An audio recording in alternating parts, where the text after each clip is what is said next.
জাপানের টোকিও শহরের তোউসু মাছের বাজারে একটি দানব আকৃতির টুনা মাছ বিক্রি করা হয়েছে। মাছটির দাম ছিল ১৩ লাখ মার্কিন ডলার, যা বাংলাদেশি মুদ্রায় প্রায় ১৬ কোটি টাকা। জানা যায়, নববর্ষ উপলক্ষে আয়োজিত এক নিলামে এই মাছটি বিক্রি করা হয়। সংবাদ মাধ্যম বিবিসি এক প্রতিবেদনে এই তথ্যটি জানিয়েছে। প্রতিবেদনে জানানো হয়, ২৭৬ কেজি ওজনের ব্লুফিন টুনা মাছটি ২০,৭০,০০,০০০ ইয়েন মূল্যে কিনে নেয় এক রেস্তোরাঁ মালিক। আকারে ও ওজনে এই মাছটি প্রায় মোটরসাইকেলের সমান। তথ্য বলছে, ১৯৯৯ সাল থেকে বেচা কেনার তথ্য নথিভুক্ত করার পর এটি কোনো মাছের জন্য পরিশোধ করা দ্বিতীয় সর্বোচ্চ মূল্য।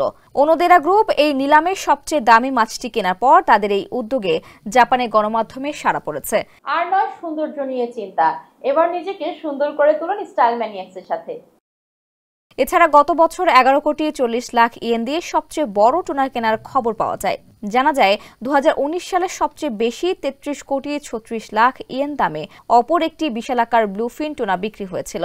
তখন জাপানের স্বঘোষিত টুনা কিং কিয়োশি কিমুরা এই টুনা কেনার জন্য নিলামে সর্বোচ্চ মূল্য হাঁকিয়েছিলেন বলে জানা গেছে।